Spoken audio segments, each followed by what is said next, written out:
La Comisión de Integración Energética Regional es una organización internacional que reúne empresas y organismos del sector energético de los países. La CIER en el Perú tiene como visión ser una organización de referencia global, afrontando los retos del futuro en la gestión de la energía, manteniéndose como un reconocido agente de cambio en el proceso de transformación y desarrollo del sector, incorporando los desafíos de la innovación y la integración tecnológica en los procesos de negocio en las empresas.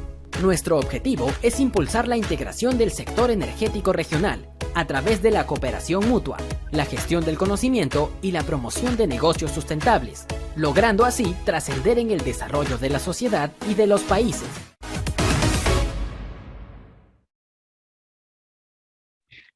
Buenas tardes a todos. Muchas gracias por estar presente en esta nueva actividad de PECIER. A continuación le doy el pase al ingeniero Jorge Luis Huimac, vicepresidente de PECIER, para que aperture el evento y dé algunas palabras de bienvenida. Adelante, Jorge. Buenas tardes. En representación del Comité Peruano de la CIER, el PECIER, le doy la bienvenida.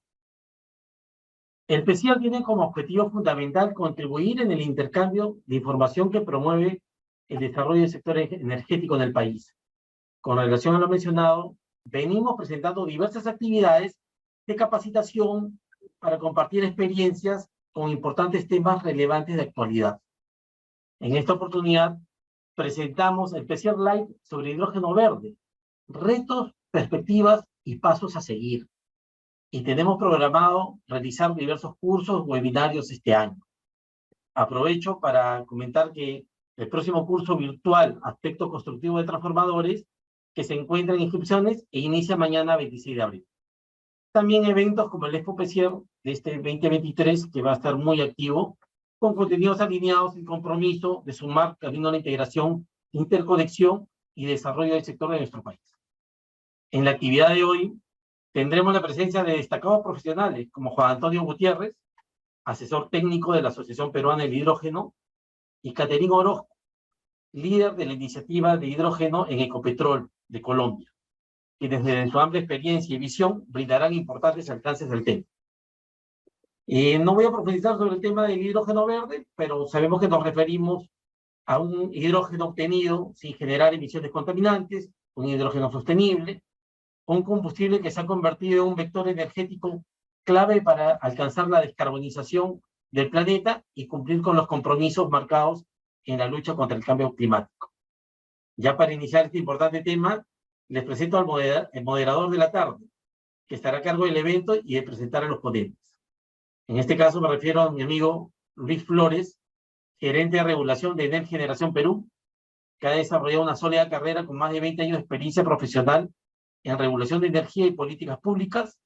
Se ha desempeñado como gerente de asuntos regulatorios de Enel Green Power, gerente de asuntos regulatorios de Contour Global Perú, asesor legal senior de Duke Energy Perú y de Electroperú, abogado de profesión con estudios de posgrado en regulación, gerencia y maestría en Derecho de la Empresa en las más importantes universidades del país. Adelante, Luis, y buenas tardes. Buenas tardes, Jorge. Es un gusto saludarte y también saludar a Juan Antonio y Caterine. Efectivamente, este es un evento muy interesante, el primero de una serie importante que está lanzando el capítulo peruano de CIER, PECIER.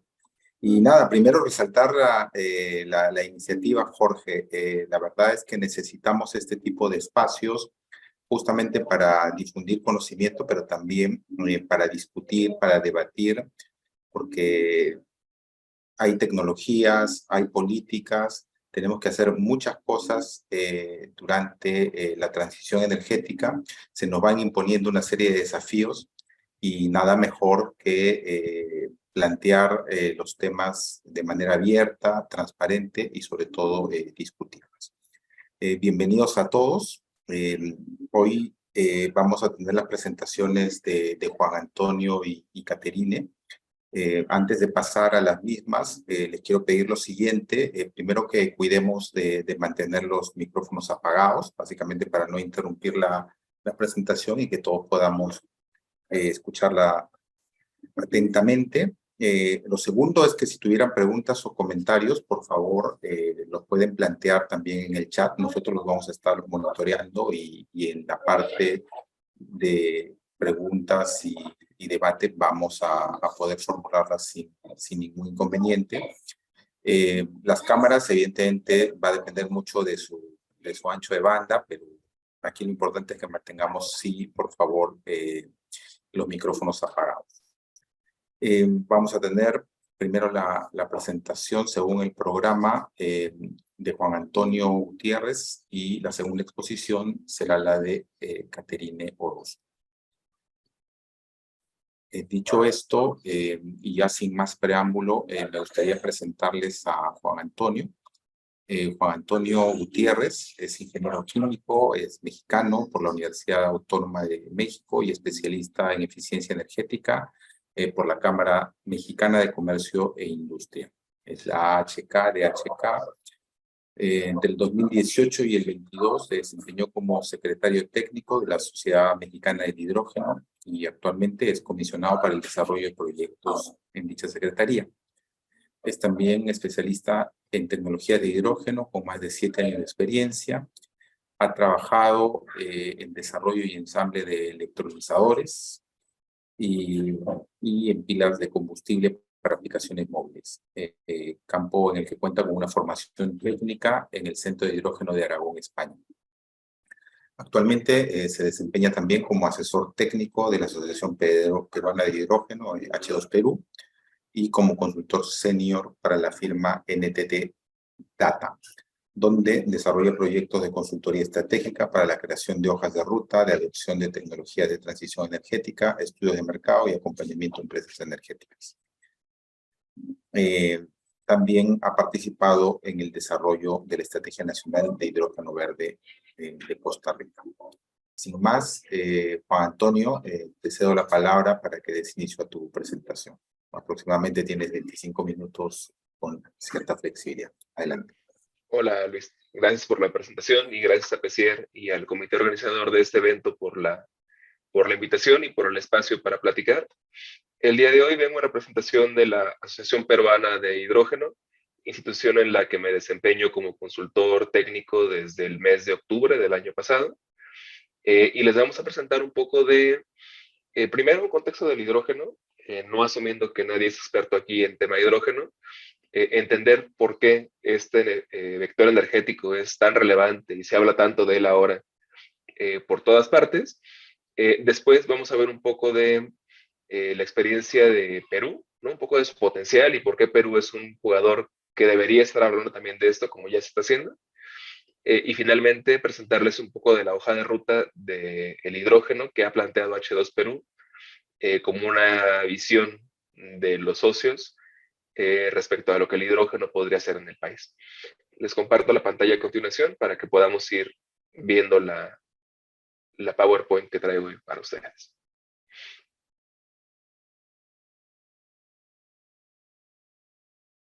Muy bien.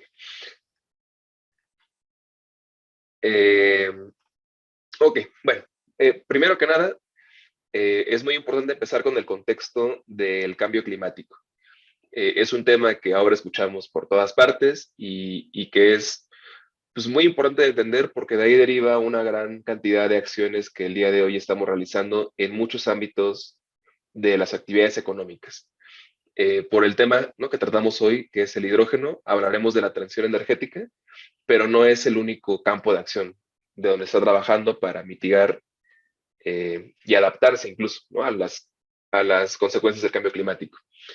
El cambio climático es un fenómeno que se da por el aumento de la temperatura promedio del planeta, por efecto de los gases que la contienen, ¿no?, la atmósfera. La atmósfera es una mezcla de gases que tienen cierta capacidad de contener calor en la Tierra, que no todo el calor que entra al planeta se regresa al espacio, pero el desbalance que hemos provocado por el aumento de CO2 principalmente, hace que ahora la Tierra no sea capaz de liberar la energía como lo hacía antes.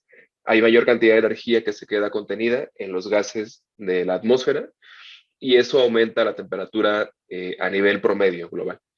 Lo que vemos acá abajo es una gráfica histórica de las desviaciones de la temperatura año con año respecto al promedio histórico o del que se tiene registro.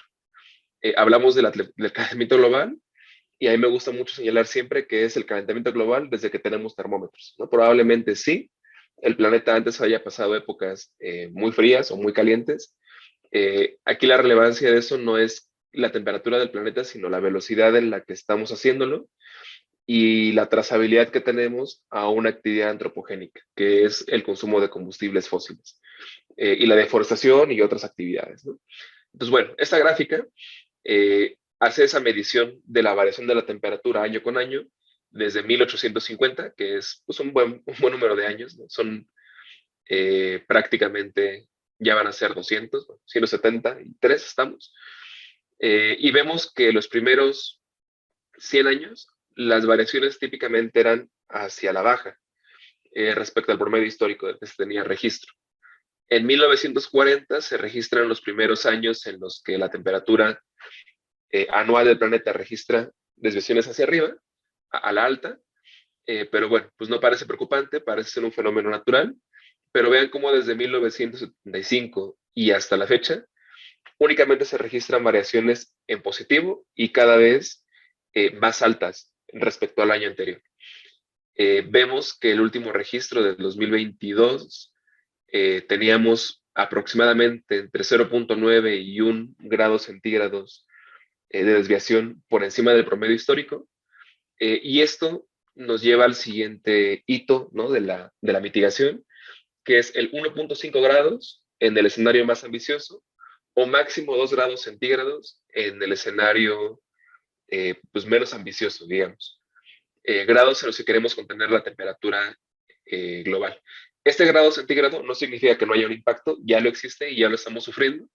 Sin embargo, los científicos han estimado que si sobrepasamos ese 1.5 grados, las modificaciones que veremos en los ecosistemas van a ser exponenciales, ¿no? Van a ser bastante más catastróficas.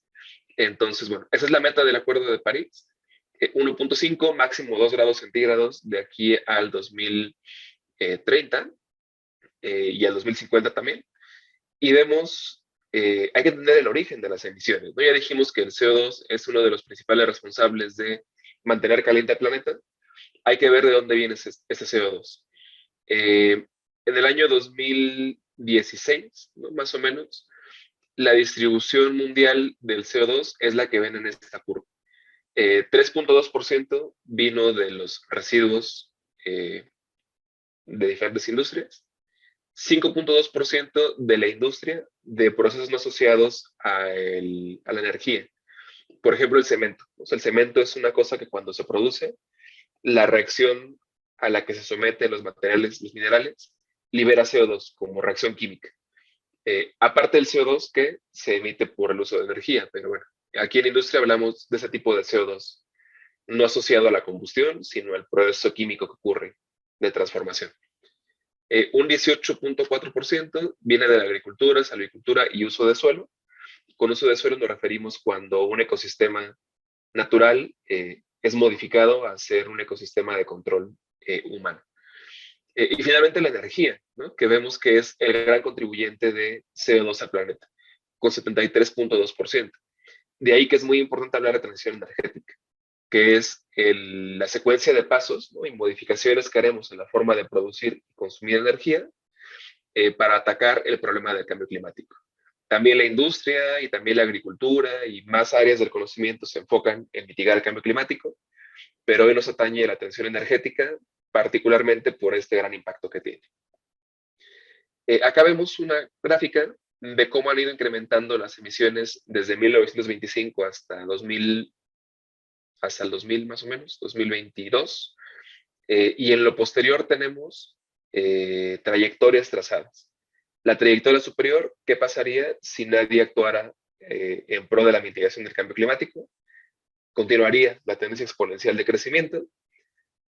Una línea por debajo son los compromisos del Acuerdo de París, que se han hecho cálculos, ¿no? De qué pasaría si todos los países cumplieran a lo que se comprometieron, recordando que las NDCs fueron el instrumento de compromiso de los países, pero fueron voluntarias, ¿no? Cada quien comprometió lo que creía que podía abatir de emisiones.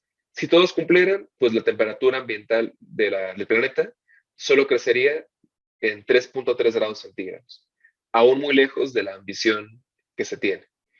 La ambición que se tiene es al menos 2 grados centígrados, pero ojalá 1.5, y ese escenario de 1.5 incluye alcanzar hacia 2025 más o menos un pico de emisiones y después solamente reducir año con año en términos absolutos.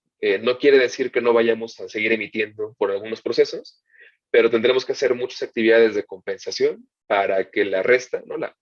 El total sea cero, ¿no? Emisiones positivas más compensación, quedemos en cero, y es lo que se llama la carbono neutralidad que ambicionamos para 2050. Perú es un país firmante del Acuerdo de París y que ha establecido ya, bueno, desde 2016 sus NDCs y las reiteró en 2020, y el compromiso fue no exceder los 208 millones de toneladas de CO2 equivalente en el año 2030, que es una meta no condicionada. Perú solito se va a limitar a ese volumen, y en el caso de que hubiera financiamiento internacional u otro tipo de apoyo externo, ese número podría bajar a 639 millones de toneladas de CO2 equivalente en 2030. En cuanto al sector energía, se ha propuesto la meta de garantizar el aprovechamiento de los recursos renovables, aumentando progresivamente la penetración de renovables en la matriz energética peruana hasta llegar a un 20% de toda la energía consumida en Perú en 2030. Parte de los compromisos de la NDC es diseñar programas de promoción y desarrollo de tecnologías, usos y producción de hidrógeno verde, que también es un elemento que nos tiene hoy conversando de esto en Perú. Y bueno, también hay compromisos, por ejemplo, en el sector transporte, que es uno de los más contaminantes, para la inclusión de vehículos eléctricos a baterías y de eléctricos a celdas de combustible con hidrógeno. Y bueno, es muy importante entender que la transición energética no la podemos dejar en manos de una sola tecnología. Y es un mensaje que queremos dejar muy claro, porque con frecuencia se nos pregunta en la Asociación Peruana de Hidrógeno y en general, si el hidrógeno podrá ser un reemplazo perfecto del petróleo.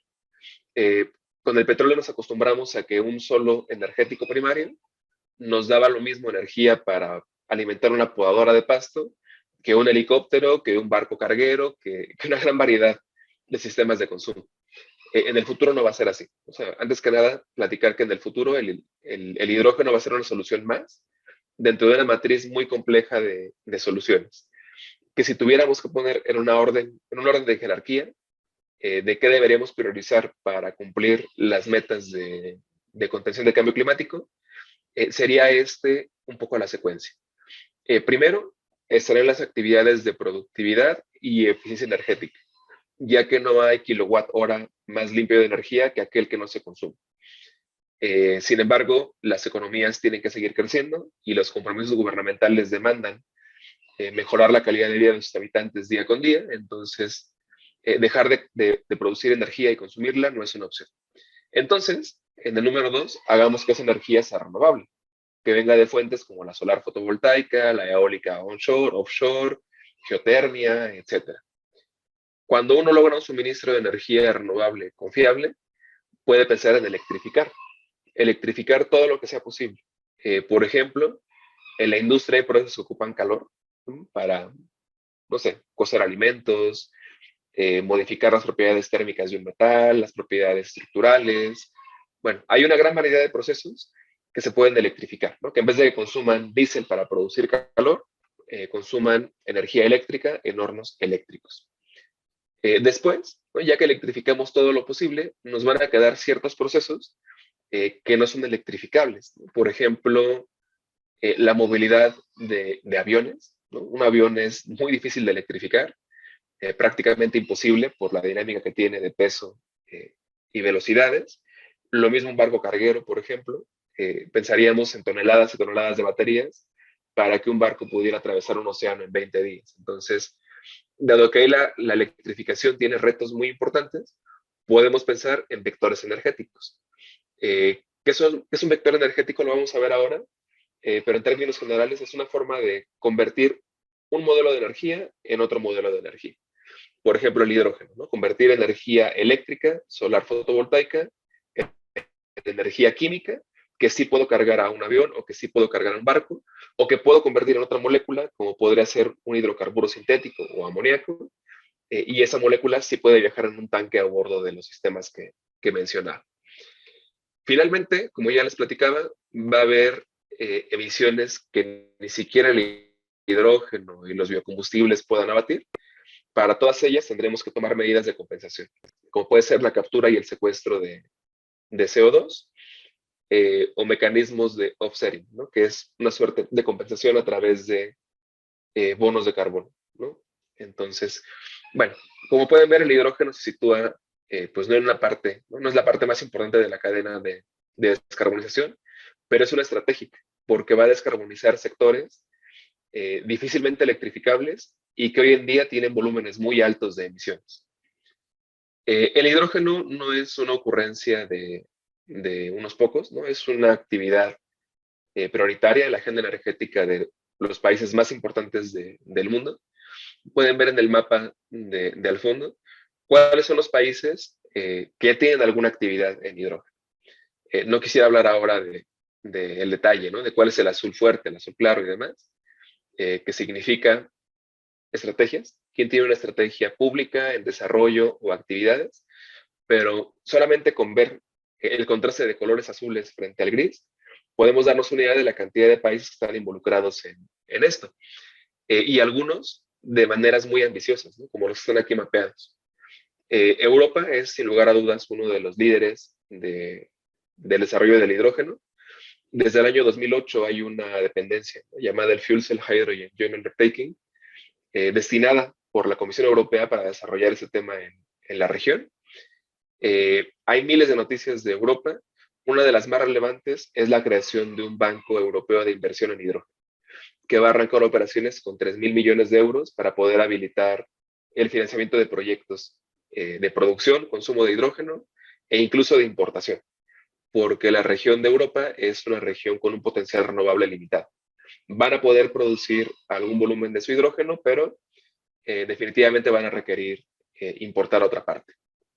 Del lado de Asia, por ejemplo, tenemos a Japón como el líder asiático del tema, también con un anuncio del orden de magnitud del de Europa, ¿no? Ellos van a destinar 3.400 millones de dólares americanos en un fondo de innovación de hidrógeno verde para acelerar su adopción a los siguientes 10 años.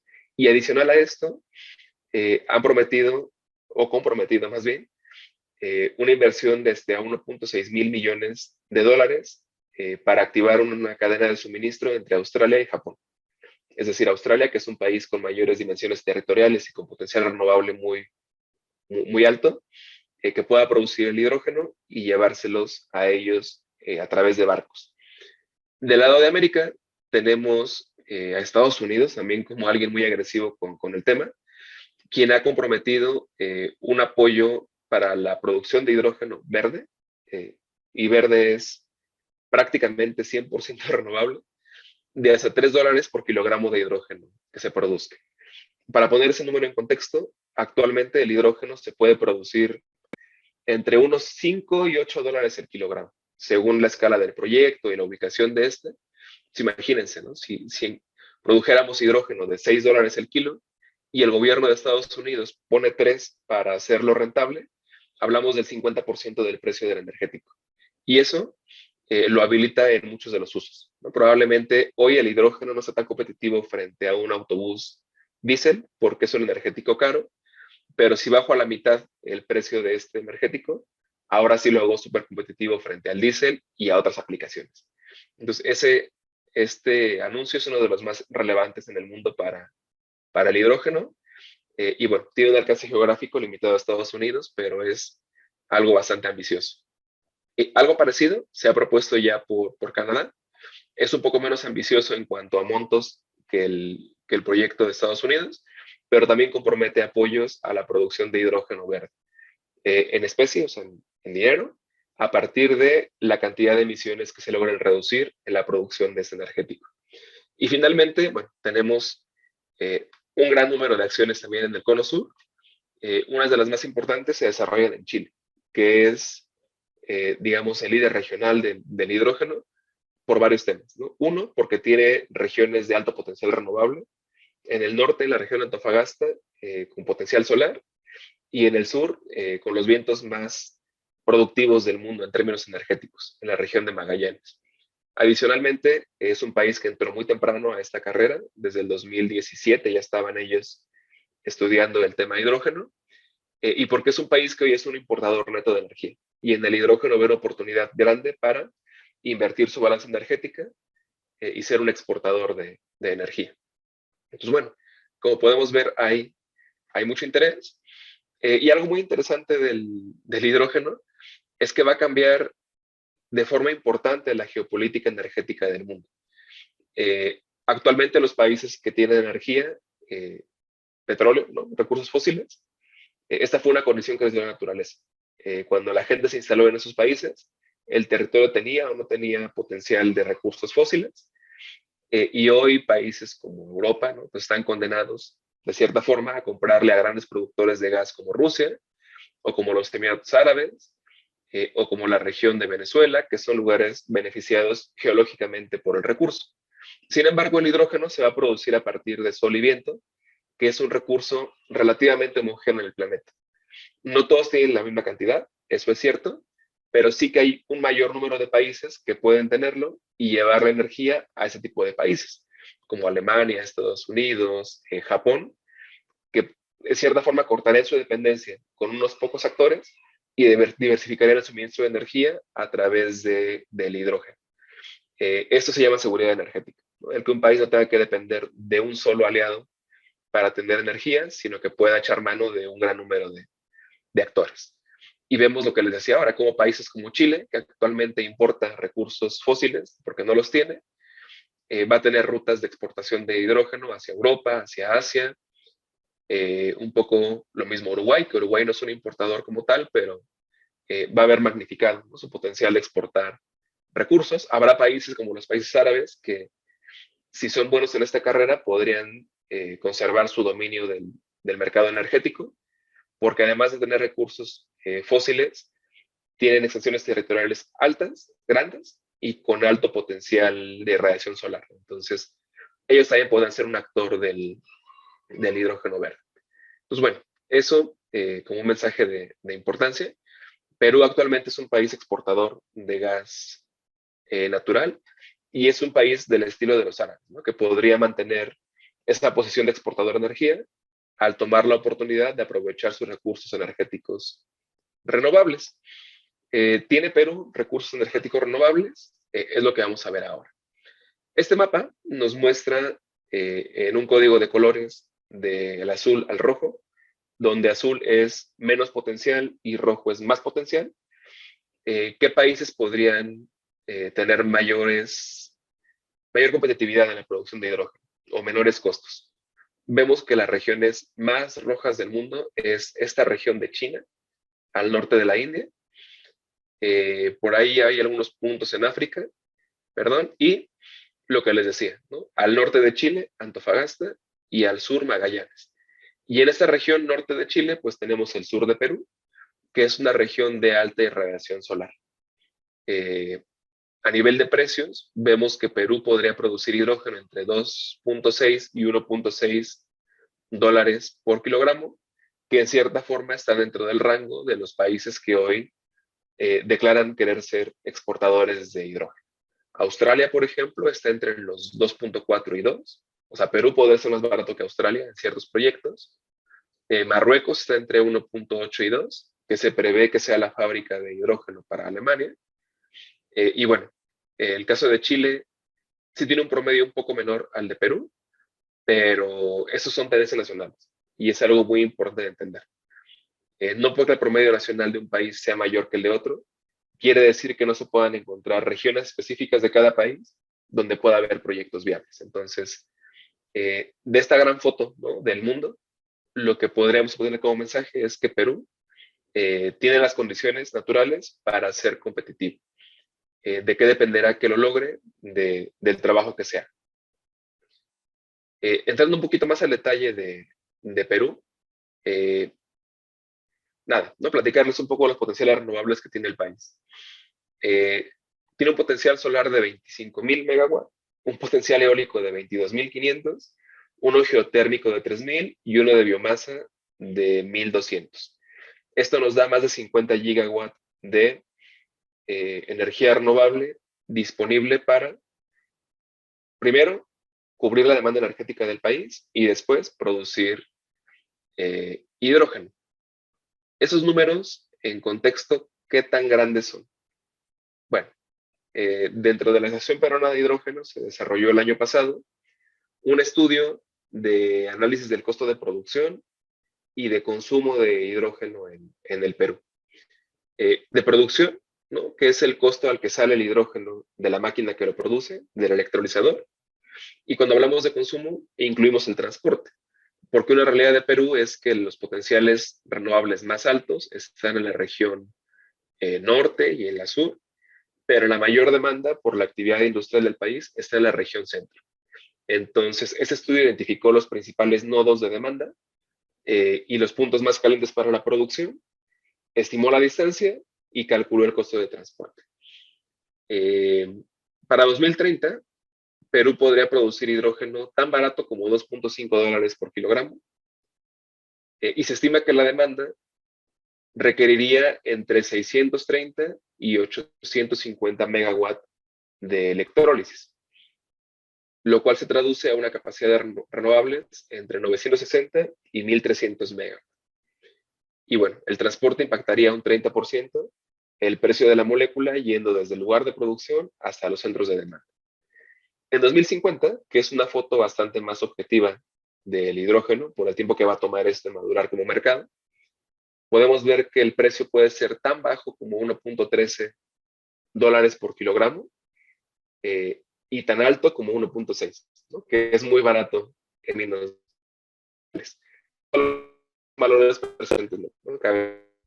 La capacidad de electrólisis para satisfacer la demanda del Perú sería de entre 9.400 y 12.700 megawatts, que se traduce en una capacidad renovable de entre 15.000 y 21.000 megawatts. Un mensaje importante acá. ¿Por qué la capacidad renovable es casi el doble de la capacidad de electrólisis? La razón es porque los proyectos de producción de hidrógeno sobredimensionan la capacidad renovable, dado que se ocupa energía solar fotovoltaica y eólica, que tienen un factor de planta bajo, entre el 25 y el 45% de uso anual.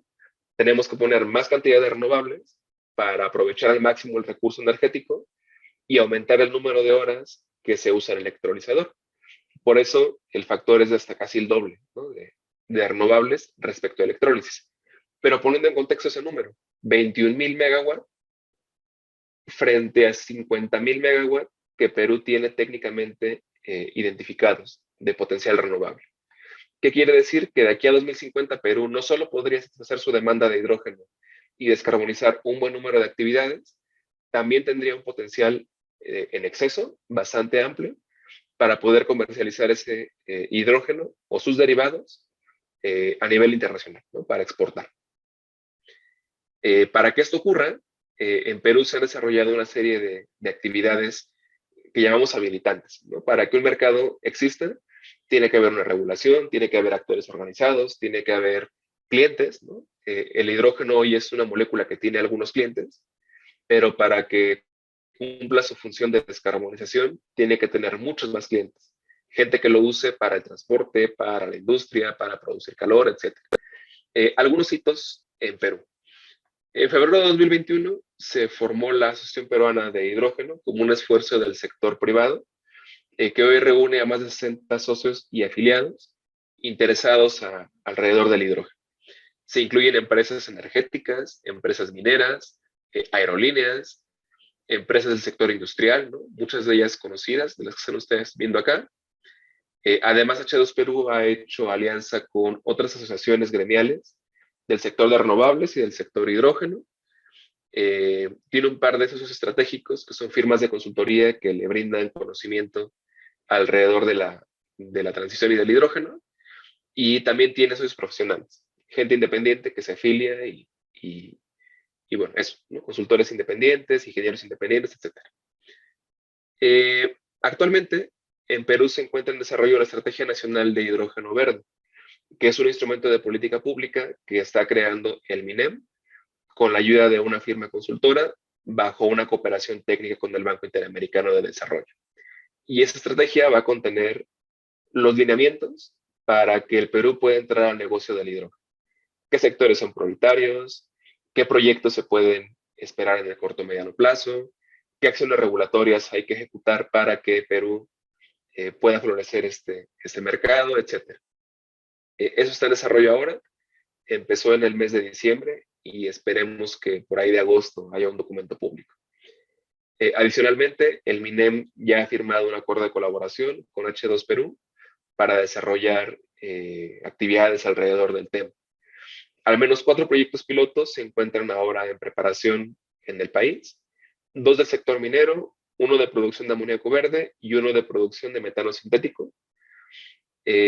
Adicionalmente, en el pasado mes de octubre del 2022, se presentó al Congreso de la República el proyecto de ley de promoción al hidrógeno, que es un primer instrumento de regulación que marca los lineamientos para que ese mercado pueda ser apoyado en Perú.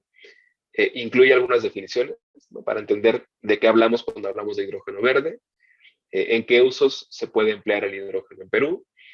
Incluye también alguna declaración de intención para la creación de estímulos fiscales para las empresas que produzcan y adopten el hidrógeno. Habla también de la necesidad de crear un mecanismo de certificación de garantías de origen para que el hidrógeno que se vende en Perú sea verde, ¿no?, o podamos tener la certeza de que es verde y que no es un hidrógeno producido a través de otra sustancia y que no cumpla su rol de descarbonización. Bueno, también se ha hecho ya un diagnóstico sobre el potencial de producción de hidrógeno verde en Perú, del cual le mostraba yo ahorita un poco de contenido. Y más importante también recordar que esto en Perú no es nuevo. El hidrógeno verde se inventó antes del término. ¿A qué me refiero? O sea, la producción de hidrógeno a partir de agua y energía renovable viene desde los 60. Y Perú, junto con Zimbabue, fueron 2 de los primeros países que implementaron esto. En Perú, desde el año 1965, hay un electrolizador que se alimentaba en aquella época de energía hidroeléctrica para producir hidrógeno, para producir amoníaco, para producir químicos del sector minero. Hoy esa planta aún existe en la región cercana a Machu Picchu.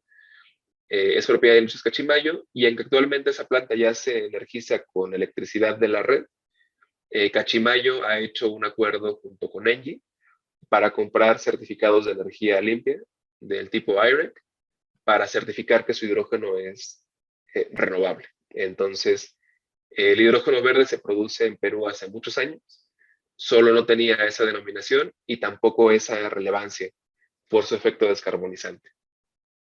Y bueno, ya para cerrar, yo creo que ya me extendí un poquito de más, presentarles la hoja de ruta.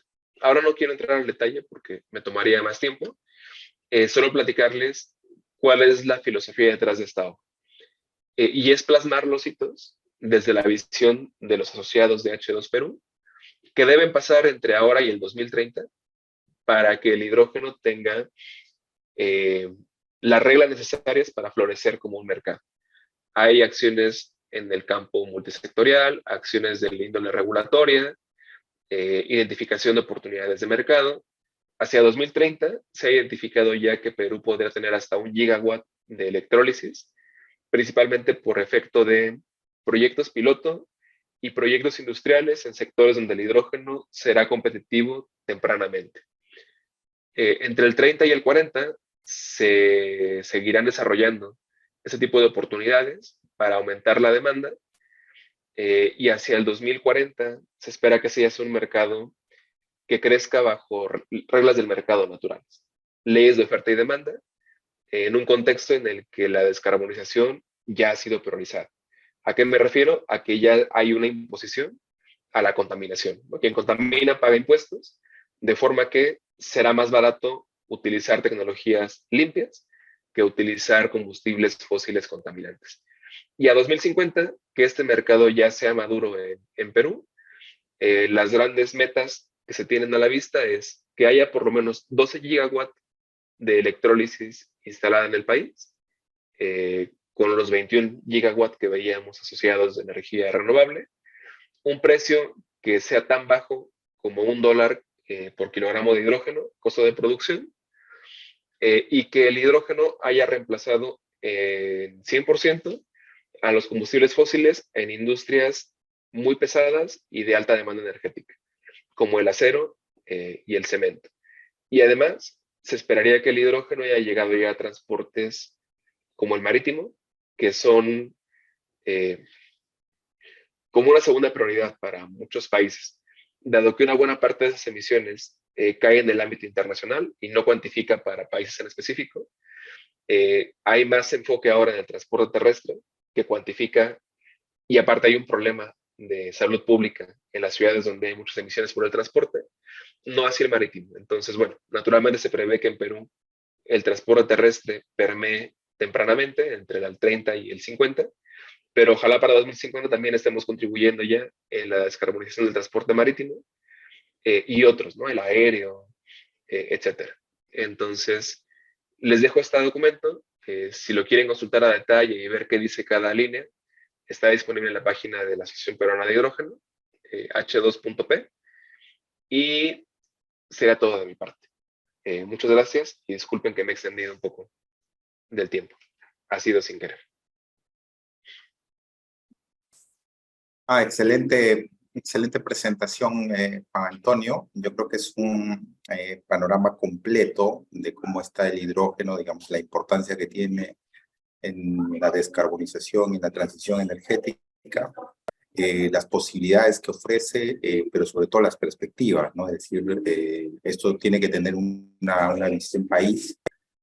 Es interesante y esto lo comentaremos después cuando hablamos de estrategia país, ¿no? Como todos los países empiezan a hablar de estrategia país, porque es ahí donde efectivamente tenemos que definir qué modelo de negocio vamos a querer para el hidrógeno, ¿no? Y sobre todo mirando aquellas potencialidades que tiene cada país, ¿no? Hablaste bastante de Perú, y efectivamente hay mucha renovable, probablemente haya demanda, pero seguramente una combinación interesante que nos va a permitir hablar tanto de hidrógeno para un consumo interno como también para la exportación. Pero vamos adelante y vamos ahora a presentar a la segunda expositora. En este caso, quiero presentarles a Caterine Orozco. Ella es la líder de hidrógeno de bajo carbono en Ecopetrol.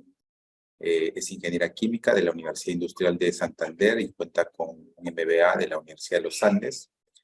Cuenta también con una certificación de PMP.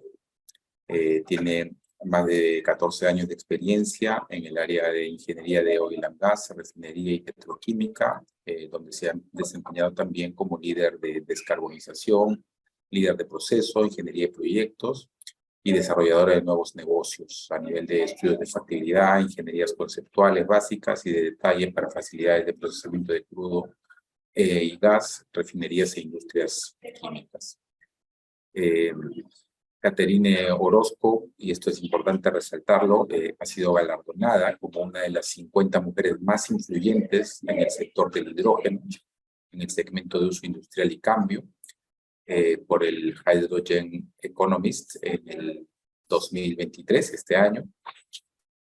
Y ha sido la primera mujer líder en llevar a cabo desde cero la estructuración del primer piloto de hidrógeno verde con tecnología PEM en condiciones operativas industriales, ¿no? Con éxito, y actualmente está liderando también los 2 megaproyectos a escala industrial de hidrógeno verde, 60 megavatios cada uno, en FIT, y también ha participado en la estructuración del plan estratégico del hidrógeno de bajo carbono de Ecopetrol y los proyectos de movilidad en Cartagena y Barranca Bermeja. Así que, sin más, te dejo, Caterine, y adelante con tu posición.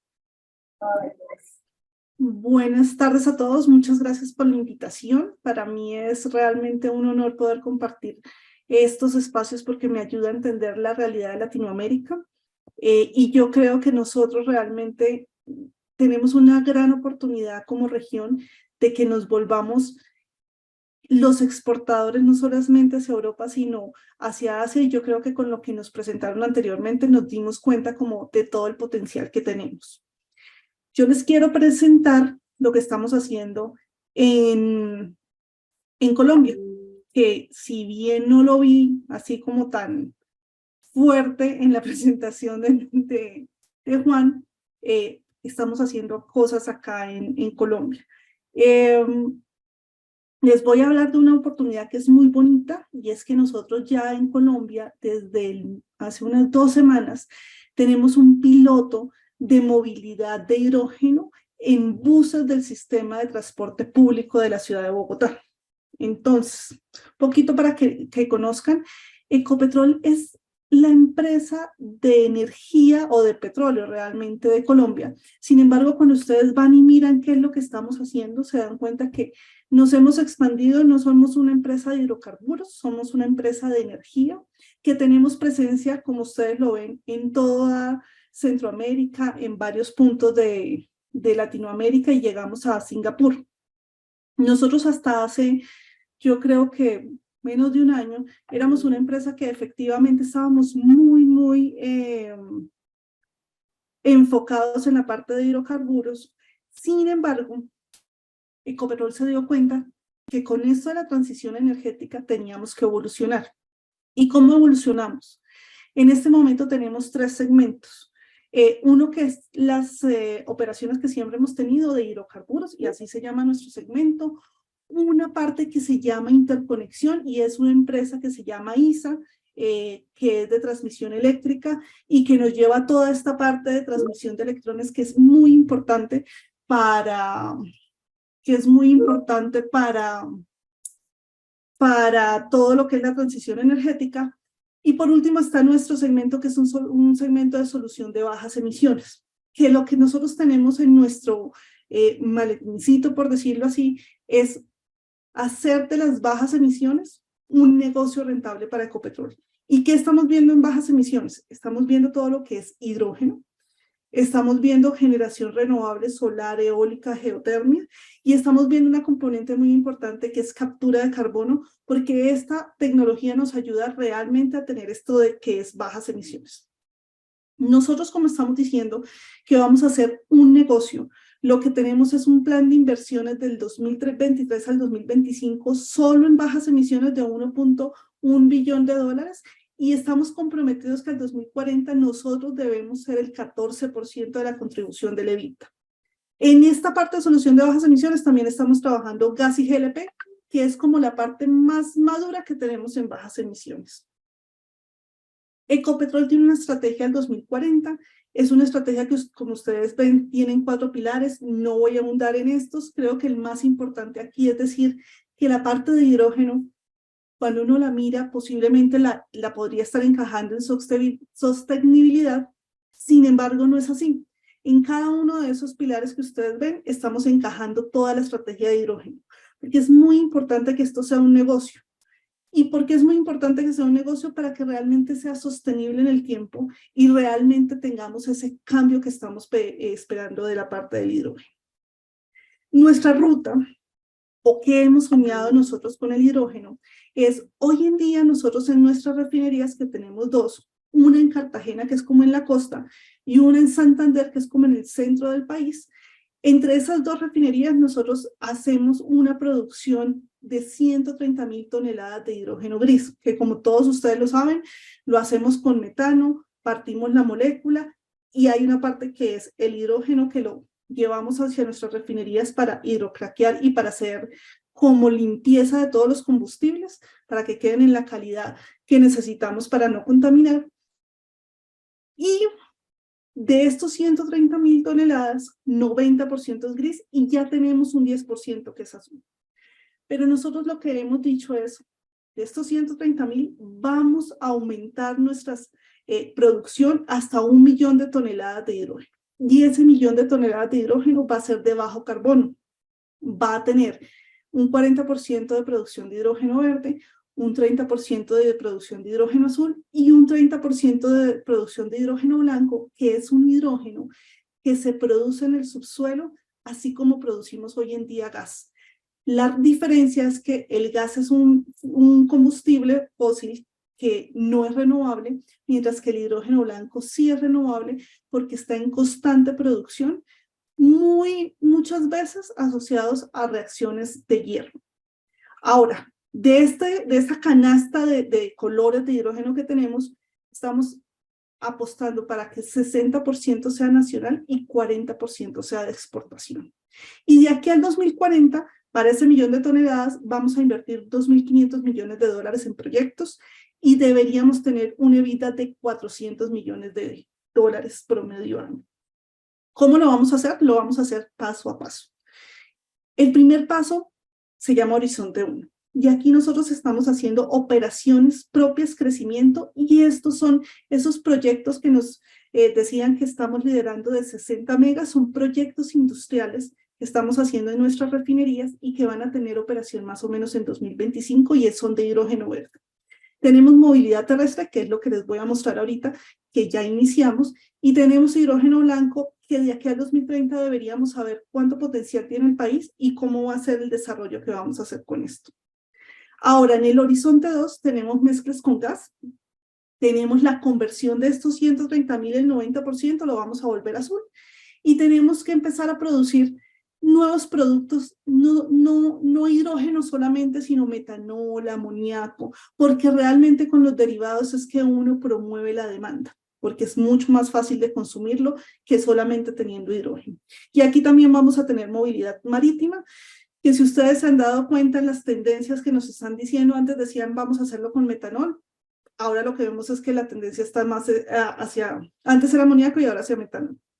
Ahora en el Horizonte 3, ya sería toda la parte de exportaciones y una movilidad aérea, todo dependiendo de cómo vayamos con esta tecnología. Les voy a presentar un video precisamente del proyecto de movilidad que quiero contarles más adelante.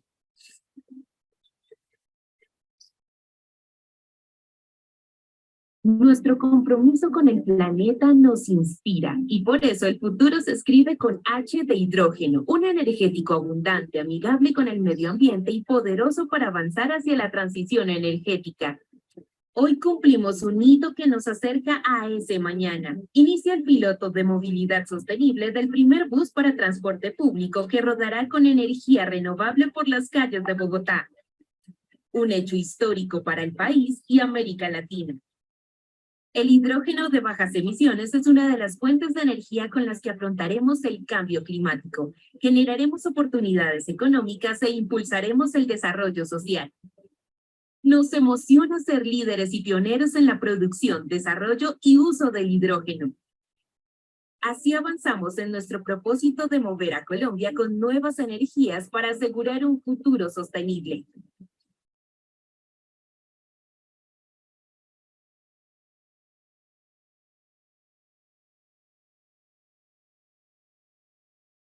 Entonces les cuento, ¿qué es esto de este piloto de movilidad? Ecopetrol empezó a decir, listo, nosotros vamos a ser productores de hidrógeno, pero necesitamos que alguien nos lo compre. Y nuestras operaciones no van a poder comprar todo el hidrógeno, 1.000.000 de toneladas, no tenemos unas refinerías tan grandes. Entonces lo que dijimos, y como se dieron cuenta, en el Horizonte 1 es, vamos a mirar movilidad con hidrógeno. Pero ¿cómo lo hacemos? Uno podría esperar a que alguien trajera los carros de hidrógeno o los buses de hidrógeno. Y una vez alguien los compre y los traiga al país, pues nosotros hacer las estaciones. Lo que decidimos es que si nos poníamos a esperar eso, definitivamente no íbamos a arrancar este negocio y nadie se iba a meter a desarrollar la demanda. Por lo tanto, lo que dijimos es que Ecopetrol va a apostar porque realmente creemos que este es un cambio. Y buscamos unos aliados estratégicos para poder hacer este piloto. Uno de los aliados estratégicos más importantes ha sido el FENOGE. El FENOGE es el Fondo de Energía No Convencional que tiene el gobierno de Colombia y que lo que tiene que hacer él es como promover todas estas energías. Entonces, el FENOGE es de nuestro gobierno y nos dijo, creemos en ustedes y vamos a hacer con ustedes este proyecto. El segundo aliado que yo creo que es súper importante decirlo es Fanalca. Fanalca es una empresa que hace buses, ensambla buses. Entonces nos sentamos y dijimos, bueno, Ecopetrol puede hacer lo que son las facilidades de recarga de hidrógeno. Fanalca dijo, yo puedo ensamblar un bus de hidrógeno. un bus ensamblado en el país. Y Fenoge dijo, yo los apoyo. Entonces, ¿qué hicimos? Nosotros nos empezamos a revisar cuál sería como ese proyecto que nos ayudaría a tener una estación en el sistema de transporte público de Bogotá, que se llama Transmilenio, en el cual pudiéramos tener una estación que genere y que recargue los buses. Entonces, generamos el hidrógeno ¿de qué manera? Tenemos un electrolizador de 165 kilovatios, es un electrolizador PEM, que está siendo alimentado con energía renovable certificada y paneles solares, que es como nuestra segunda fase. En este proyecto, nosotros nos demoramos desde el día que hicimos la orden de compra hasta el día que lo inauguramos, 8 meses. Tuvimos una inversión de 22.000 millones de pesos y les debo el dato en dólares porque no la tengo y no me acuerdo las conversiones. Y de esos 22.000 millones, más o menos 9.000 millones los dio Fenoge, o sea, no los dio nuestro gobierno. Y esto es muy importante porque una de las cosas que realmente necesita esta clase de proyectos es el apoyo financiero, porque por sí solo esto no cierra. Fanalca, que es la empresa que hizo el bus, puso el bus. Dijo, yo no cobro por el bus, yo me hago cargo de todos estos gastos. Y nosotros invertimos 8.800 millones. Cuando nosotros hicimos este proyecto, una cosa importante para nosotros era que tuviéramos una participación importante de mujeres en el proyecto y tuvimos 11% de mujeres en todas las disciplinas. Ensamblamos el bus ya va a empezar una parte que se llama homologación, que es muy importante, porque si nosotros no homologamos el bus no puede salir a rodar. Entonces es parte también de poder hacer estos pilotos, poder homologar este tipo de tecnologías porque no estaban. Aquí me están dando el dato, son 4,9 millones de dólares, gracias Juan. 8 años vamos a tenerlo operando. Desde aquí más o menos hasta junio necesitamos pasar toda la parte de homologación. Primer reto, o uno de los tantos retos que tuvimos es la homologación del bus. No hay en este momento normas, no hay nada en nuestro gobierno que diga cómo se va a hacer la homologación. Tenemos muchas pistas de lo que se hizo con el eléctrico, pero hay cosas que se están construyendo sobre la marcha y gracias a este piloto. También, cuando fuimos a mirar, bueno, ¿cómo vamos a construir esto? ¿Cuál es la especificación técnica? Entonces nos fuimos y miramos. En España hay esta especificación, en Inglaterra hay esta, en Italia y tal, pero no hay unificación. No hay nadie que nos dijera realmente se tiene que hacer de esta manera. Lo que hicimos fue revisar todo ese abanico de especificaciones técnicas, ver con nuestro grupo técnico que es bastante fuerte y entender qué era lo que nos servía desde el punto de vista que pudiera aplicarse en donde íbamos a hacer el proyecto y que tuviera toda la seguridad que quisiéramos. Entonces lo que hicimos fue como un mix de esas especificaciones que también encaje con nuestro país y con nuestras normas, y en este momento eso es parte de lo que el gobierno está utilizando para hacer sus propias, para hacer la parte técnica o la especificación técnica que va a servir para nuestro país. Ya teniendo este proyecto, ustedes se dan cuenta que empezamos con un bus, pero esta inversión nos va a ayudar a llegar hasta 700 buses, porque la idea es que esto vaya aumentando. Solo los 165 kilovatios nos alcanza más o menos hasta 10 buses. Y la idea es que con este piloto, el sistema de transporte sepa definitivamente cuánto dura el hidrógeno, qué tan eficiente es, cómo es el modelo de negocio, cuál es la tarifa que deberíamos tener, y así poder realmente encajar esto y poder crecer como todo el modelo. Esto está ubicado en Bogotá, para los que ustedes hayan venido a Bogotá, está muy cerquita al aeropuerto y es un buen lugar donde uno puede ir a ver el hidrógeno ya realmente en sus aplicaciones finales. ¿Cómo está compuesto? Un sistema solar fotovoltaico, más o menos de 1 mega, está el electrolizador que es de 165 kilovatios y que tiene una capacidad de producción de 65 kilogramos día, y alguien dirá, uy, por Dios, ese sistema solar está súper grande. Es que está en Bogotá y acá llueve mucho, y acá se la pasan con nubes, entonces realmente aquí es un reto adicional poder hacer este hidrógeno verde como tal. Por eso siempre se necesita energía de la red, pero lo que estamos haciendo es que sea certificado. Ahora, en la parte ya de cómo voy a recargar, yo tengo un almacenamiento de 140 kilogramos y de 400 bares, y la dispensación del bus está diseñada para operar a 350. Y tenemos el bus que, como les decía, lo hizo Panalca, tiene una capacidad para 50 pasajeros, un almacenamiento de 30 kilogramos, una autonomía superior de 450 kilómetros y la velocidad máxima es de 90 kilómetros por hora. ¿Cómo estamos contribuyendo con este proyecto? Ustedes se dan cuenta que aquí están como todas estas contribuciones que no solamente es climática, es de sostenibilidad de nuestras ciudades, es salud, es género, es energía, es industria. Entonces, si se dan cuenta, uno dice, oye, pero es un piloto súper chiquitico, pero es un piloto poderoso.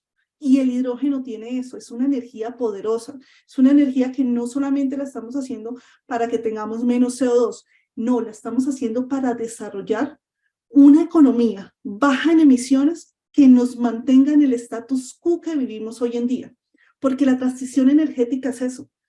Y eso es lo que hace el hidrógeno tan poderoso. La transición energética realmente es que podamos seguir viviendo tranquilamente, que podamos movernos en carros, que podamos seguir saliendo a un cine, tomándonos el vino, pero con menor huella de carbono de CO2. Y que cada vez todos tengamos un nivel de vida mucho mejor. Y ahí viene todo lo de la igualdad de género, y ahí viene todo lo que el hidrógeno realmente puede ayudar a desarrollar en todos los países y en una región como la nuestra. Muchísimas gracias.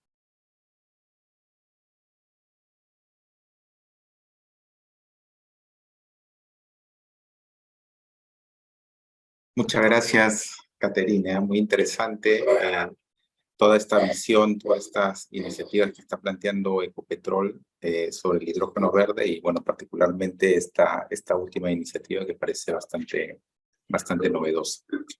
Tenemos varias preguntas.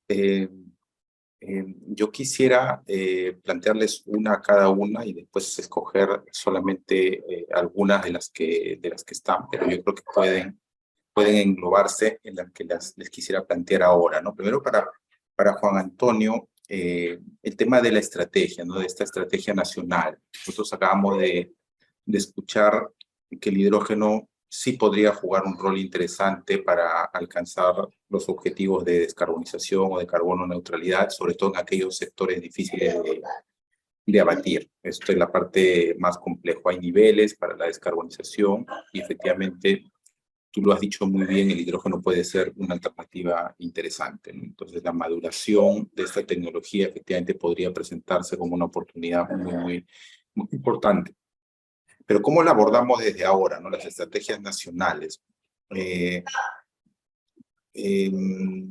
Esta, a veces, alternativa entre privilegiar el mercado interno o el mercado externo, eso es algo que deberíamos mirar con mucho detenimiento desde ahora, y me refiero a que tiene sentido, digamos, hablar de un proceso, ¿no? Por ejemplo, vamos a producir hidrógeno para cambiar los procesos internos, identificar la demanda, o ya desde ahora es importante que nos preparemos más bien eventualmente para ser exportadores de hidrógeno.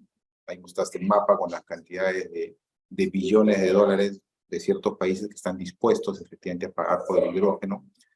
Y por otro lado, el potencial que tienen algunos países de la región, por ejemplo Perú, a nivel de producción de renovables, que es una de las variables de esta ecuación del hidrógeno verde, ¿no? O sea, electricidad barata. ¿Cómo crees que debe abordarse el tema del diseño de las estrategias nacionales? Y si hay algún espacio también para hablar de algún tipo de estrategia regional. Sí, totalmente, Luis.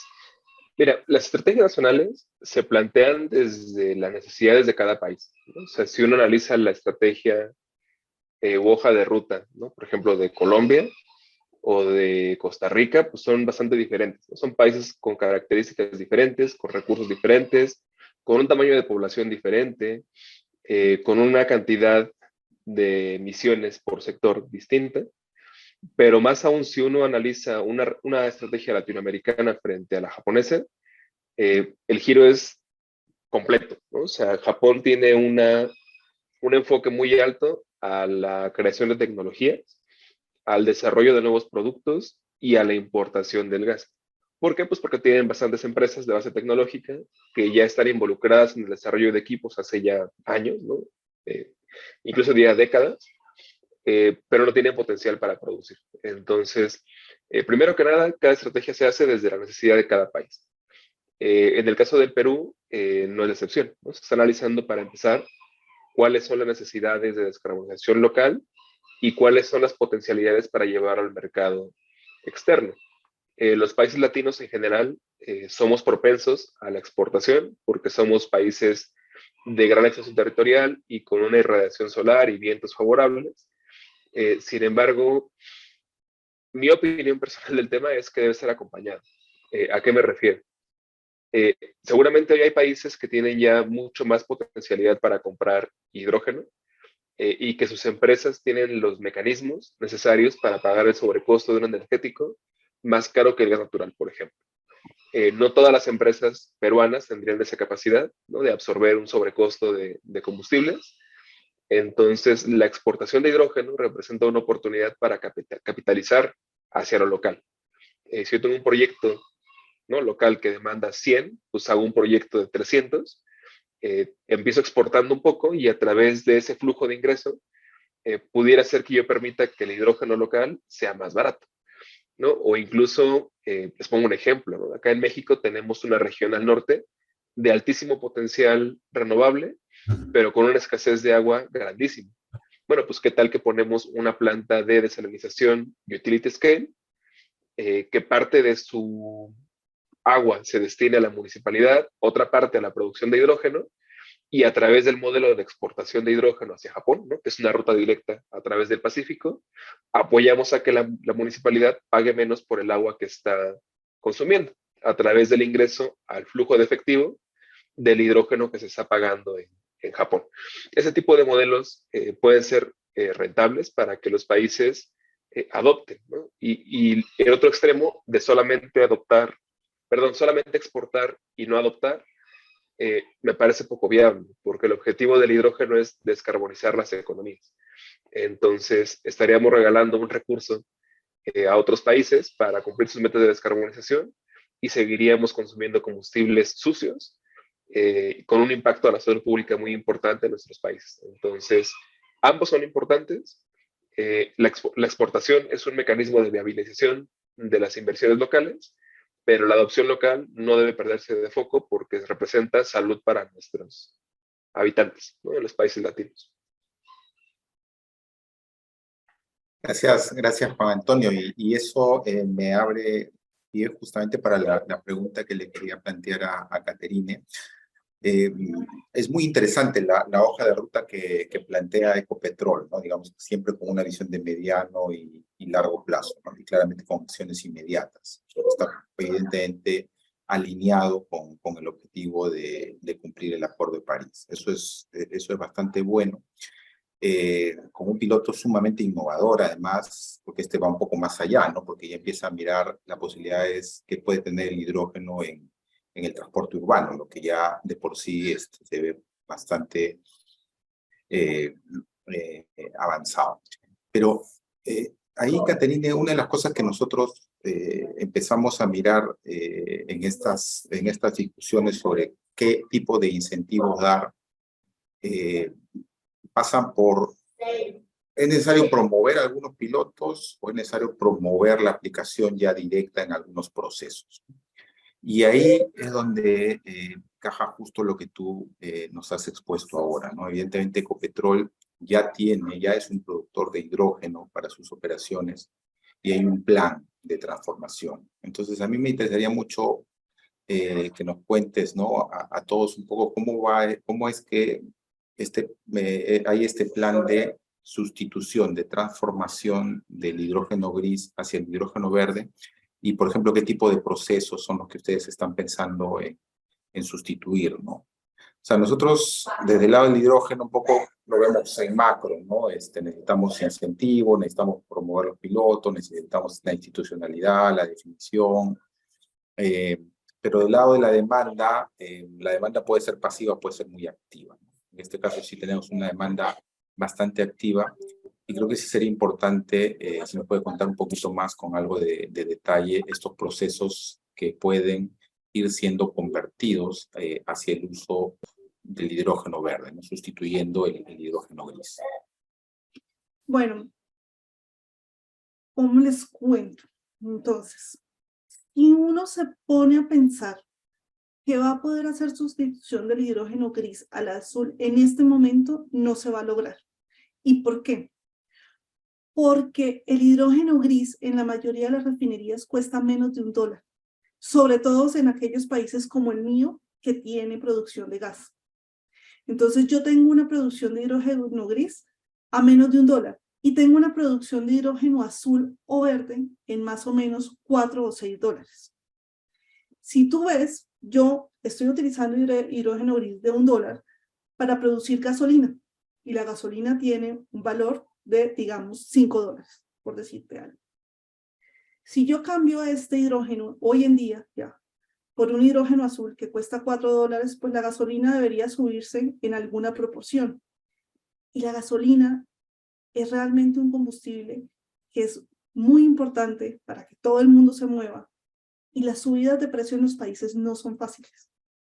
Y ustedes se dan cuenta que cuando los gobiernos dicen que van a subir los combustibles, vienen las grandes protestas.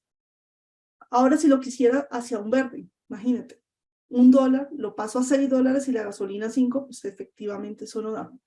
Por eso ustedes se dieron cuenta que en nuestro horizonte la parte de conversión de las refinerías está en el segundo horizonte, 2030 en adelante. ¿Y por qué lo ubicamos en ese sector? Lo que nosotros esperaríamos y estamos trabajando es de aquí hasta el 2030, poder haber avanzado en toda la parte técnica, tecnológica.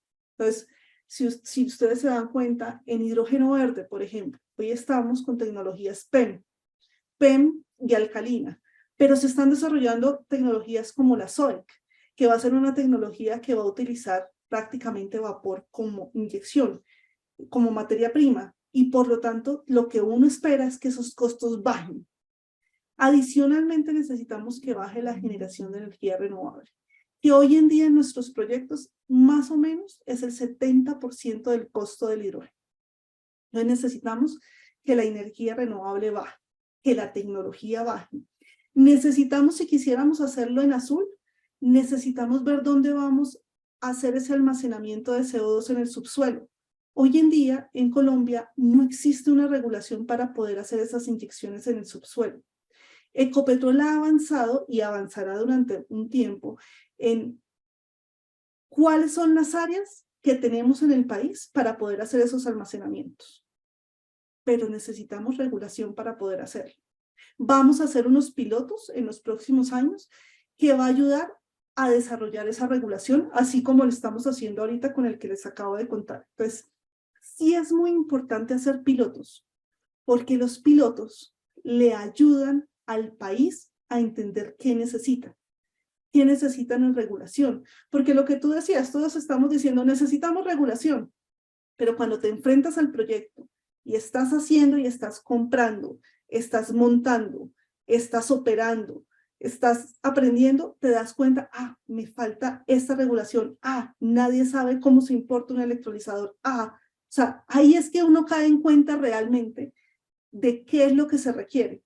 Por ejemplo, cuando empezaron los proyectos de hidrógeno verde, nosotros decíamos, necesitamos incentivos porque la tecnología es muy cara.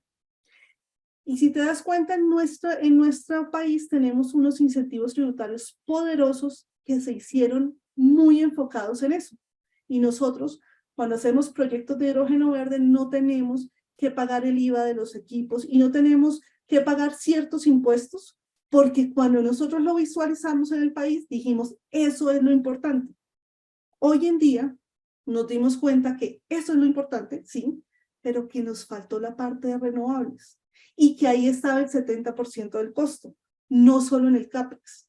Entonces, tenemos que mirar, volver a alzar la mano y decirle a la regulación, venga, nos faltó este pedacito. Por eso sí es importante escalar, por eso sí es importante siempre hacer un piloto. El piloto sí te va a ayudar a entender qué es lo que realmente necesitas. Porque uno hacia arriba dice, necesito A, pero cuando empiezas a hacer un proyecto, ahí es donde te encuentras en los grandes puntos, los grandes retos. Nosotros ahorita tenemos 2 proyectos de 60 megas, pero para esos proyectos, lo primero que hicimos fue comprar un electrolizador de 50 kilovatios chiquitico y lo pusimos en la mitad de la refinería de Cartagena y lo conectamos para que generara hidrógeno, para aprender qué necesitábamos de ese piloto en todo y ahí sí hacer el proyecto grande. Y aprendimos maravillas de tecnología, de cómo importarlo, o sea, realmente uno lo ve como tan fácil como siempre han habido electrolizadores, pero pues no entraban en el país de esa manera, no tenían que hacer como ciertos pasos para obtener lo de los descuentos tributarios, entonces siempre hay que hacer pilotos, siempre hay que tener en cuenta que no podemos afectar a la gente, o sea, la energía tiene que ser igual de económica o con el mismo costo que tenemos ahorita, porque nadie va a pagar más por esta energía. Europa lo puede hacer, pero nosotros no somos Europa. Nosotros tenemos un contexto donde nuestra realidad social es muy importante y pesa mucho. Europa ya tiene eso solucionado. Entonces yo te diría que siempre hagamos pilotos porque eso nos ayuda. Gracias, muchas gracias, Caterina. Bastante claro y sobre todo muy realista, ¿no? Yo creo que es importante entender la transición energética nos pone sobre la mesa muchísimos desafíos. El tecnológico es uno de ellos. Hemos identificado al hidrógeno, ¿no es cierto?, como una buena alternativa. Pero esto que dices es fundamental. Hay un análisis de costo-eficiencia que debe hacerse, pero también debe trabajarse justamente para poder tratar de adelantar la incorporación de la tecnología.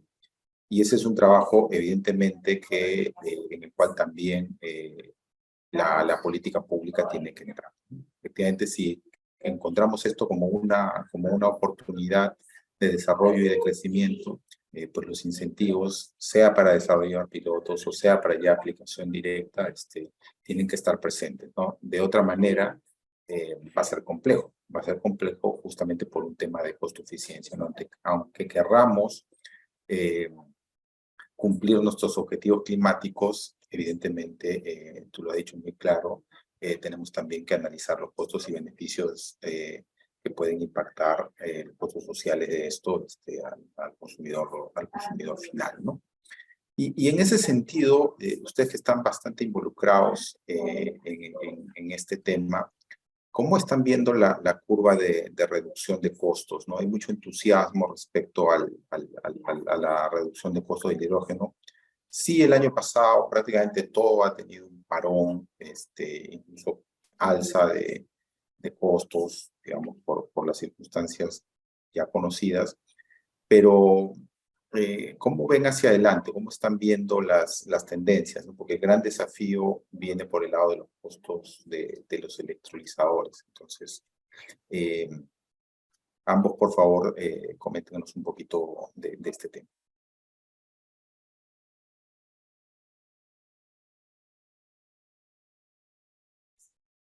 Si gustas empezar, Catherine. No, te iba a dar la palabra. Sí, bueno. A ver, yo creo que ahorita, de hecho, le di la palabra a Catherine porque ella lo mencionó. Costos. Muy importante el costo de las renovables. Las curvas de costo del hidrógeno se acompañan de curvas de decremento de costos de las renovables. O sea, para que el hidrógeno se pueda producir en los $2 por kilogramo que decíamos, sí, el electrolizador tiene que pasar a lo mejor de $1,000 a $600 el kilowatt de potencia, pero la energía renovable tiene que pasar de 80 a $30 el megawatt hora.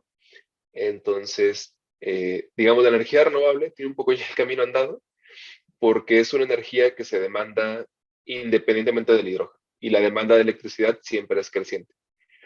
También ahora que el hidrógeno surge como vector energético, se prevé que lo arrastre, ¿no? O sea, que el hidrógeno arrastre a las renovables a incrementar su capacidad, a incrementar su oferta, por consiguiente, a mejorar sus indicadores técnicos y, por tanto, decrezca el costo. Pero algo muy importante que me gusta a mí platicar es que esas tendencias están sujetas a hechos, ¿no? O sea, que la electrólisis pase de los 1000, no sé, hoy está entre 1000 y 1500, según la escala del proyecto, a los 600 o 450, que es la meta de último plazo hacia 2050, dólares por kilowatt. Hay muchos condicionantes que tienen que pasar. Hay países como el mío, ¿no? México, que está esperando que bajen los precios para poder entrar al mercado, porque entonces ya no lo pagamos caro, ya lo pagamos barato, sí, pero para que el precio baje tiene que haber adopción, ¿no? Esas curvas de decremento de costos están sujetas a que la escala de manufactura aumente, y para que haya más escala de manufactura tiene que haber gente demandante, que es un poco lo que pasaba con la telefonía móvil, ¿no? O sea, hoy todos tenemos un celular de 500 dólares en la bolsa porque un día alguien pagó, o alguien pagaron móviles de 5, 10 mil dólares cada uno. Entonces, eso es muy importante. Y sí, o sea, si hay algún país que decide esperarse a que los costos bajen, seguramente ocurrirá, porque el interés en el hidrógeno es muy amplio, pero estará perdiendo una oportunidad muy importante de aprendizaje. Y esa curva pues se paga con dinero a final de cuentas, ¿no? Con competitividad en la oferta, y con cierto rezago en el desarrollo de capacidades. Entonces, eso, o sea, para que las curvas de presión sigan la tendencia que nos dice la IEA, la IRENA y ellos, tenemos que jugar del mercado. A mí me gustaría agregar una parte importante, y es algo que nos pueda ayudar a que estos proyectos sean cada vez más eficientes y tengamos buenos precios en el hidrógeno. También tenemos que pensar en cómo se van a mejorar las tecnologías de almacenamiento. Almacenamiento de hidrógeno o almacenamiento de energía. Porque hoy en día, cuando queremos hacer proyectos de hidrógeno verde, queremos que sea renovable, pues tengamos en cuenta que el renovable solar 24/7 no es. Y las plantas industriales necesitan hidrógeno 24/7. Entonces tú tienes que diseñar proyectos que tengan almacenamiento de hidrógeno que no son económicos, que en muchos casos ni siquiera son técnicamente factibles por el lugar donde lo vas a hacer. Entonces lo que dices es, vamos a almacenar energía. Pero si no lo podemos almacenar, porque las baterías son muy costosas, pues terminamos como sobredimensionando estos proyectos, que los hacen mucho más caros, más ineficientes. Entonces, todavía esta energía necesita mucho desarrollo tecnológico en esas partes. Esas cosas que, y le pasa a la energía renovable, como que todo el mundo, todos queremos lo renovable, y todos decimos, este es lo que nos va a llevar, pero se nos olvida que el renovable no es constante, y nuestros procesos sí son constantes, y nuestra demanda es constante. Entonces, ese pequeño eslabón del 24/7 de cómo mantener es algo que realmente creo que todavía no está totalmente resuelto. Y ahí se está quedando bastante costo. Eso creo que es muy importante que lo tengamos en cuenta.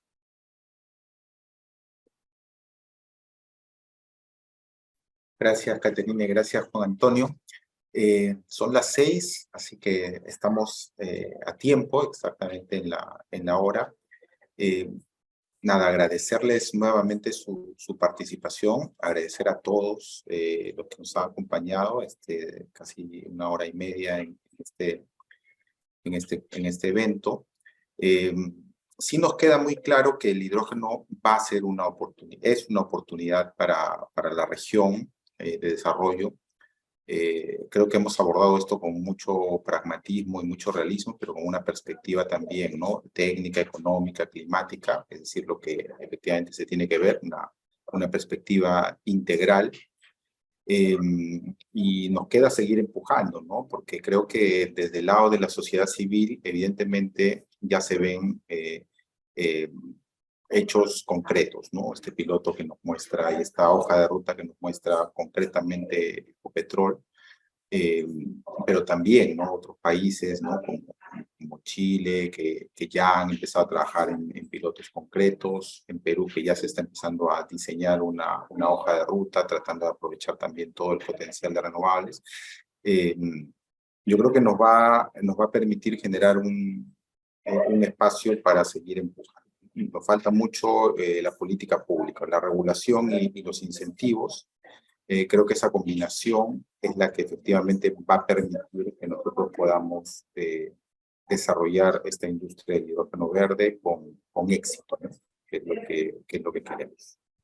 Nuevamente a todos, muchas gracias y seguramente nos vemos en una siguiente oportunidad en nuevos eventos que va a seguir organizando PECIER.